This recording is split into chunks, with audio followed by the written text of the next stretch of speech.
नमस्कार भक्तों, स्वागत है आप सबका हमारे YouTube चैनल पर जिसका नाम है सोलो भक्ति। आज मैं आप सबको एकादशी की पाप मोचनी एकादशी की कथा सुनाने जा रही हूँ। तो कथा इस प्रकार है। भगवान कृष्ण ने कहा, हे धर्मराज युधिष्ठिर, चैत्र कृष्ण पक्ष की एकादशी ही पाप मोचनी अथवा पाप विनाशिनी एकादशी है। यह सब पापों को भस्म कर देती है। लोमश ऋषि से नरेश मानधाता ने उसका महात्म्य जानना चाहा तो उन्होंने नरेश को वह प्राचीन कथा कही जो इस प्रकार है। चित्रत नामक उपवन में देवेंद्र का क्रीड़ा स्थल था। उस वन में एक मेधावी नामक ऋषि जो भगवान शंकर के भक्त थे, वे तपस्या करते थे। शंकर सेवकों और कामदेव के मध्य जन्मजात शत्रुता थी। इंद्र दरबार की प्रसिद्ध अप्सरा मंजू घोषा उस ऋषि को देखकर उस पर प्रेमासक्त हो गई। अतः वह मुनि और मंजू घोषा बहुत समय तक रमण करते रहे।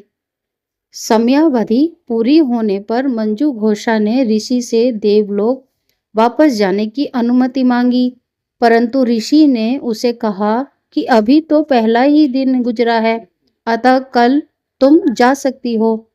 कुछ काल बाद अप्सरा ने अपना अनुरोध दोहराया, परंतु ऋषि ने इनकार कर दिया।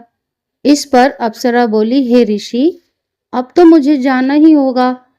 ऋषि ने समय गणना की तो पता चला कि प्रेमालाप में 57 वर्ष 7 माह और 3 दिन पूरे हो चुके हैं। इस प्रकार ऋषि को मालूम हुआ कि इस कुटिनी ने तो मेरी तपस्या समस्त बेकार कर दी है। अतः क्रोधित हो उसने मंजू घोषा को शाप दिया कि हे नारी, तूने मेरा सारा तपोबल नष्ट किया है, अतः अब तू पिशाच योनि में जा। इस पर मंजू घोषा बहुत ही घबराई और उसने ऋषि से शाप मुक्ति का उपाय पूछा। मुनि बोले, हे मंजू घोषा, अब तेरी मुक्ति केवल चैत्र मास की कृष्ण पक्ष की पाप विनाशिनी एकादशी के उपवास से ही संभव है। यदि तुम यह उपवास विधि विधान से करो तो तुम्हारे सब पाप नष्ट हो जाएंगे।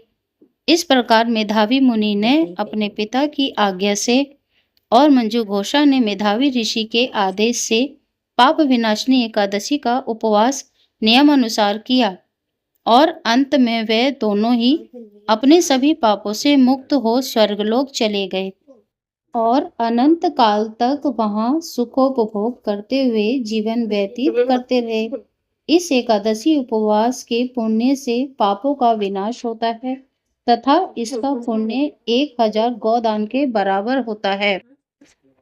अगर आप सबको हमारी ये कथा अच्छी लगी हो तो प्लीज हमारे चैनल को लाइक करें, शेयर करें, सब्सक्राइब करें।